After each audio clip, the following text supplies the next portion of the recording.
అంటే నేను మీ దగ్గర బలవంతంగా తీసుకున్నంత మాత్రం ఆస్వాదించబడను. ఆయన ప్రణాళిక అనేది ఒకటి ఉంటుంది. కాబట్టి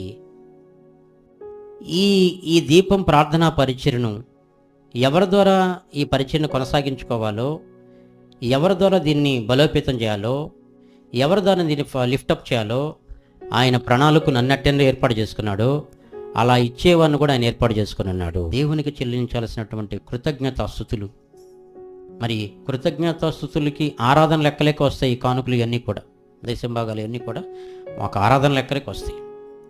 ప్రైజ్ ది లార్డ్, హల్లెలూయా. నీ దగ్గర ఏమీ లేనప్పుడు ప్రియమైన బిడ్డ, దేవునికి కృతజ్ఞతాస్తులు చెల్లించు. వాళ్ళ హృదయపూర్వకంగా హార్ట్ఫుల్గా ఆత్మతో సత్యముతో ఆ దేవుడిని ఆరాధించు. దేవుడు అప్పుడు నిన్ను చూసి ఆయన ఎంతగానో సంతోషపడుతున్నాడు. తండ్రి ఎంతగానో ఆనందిస్తాడు. ఎంతగానో ఆయన నామ మహింపరచబడుతుంది.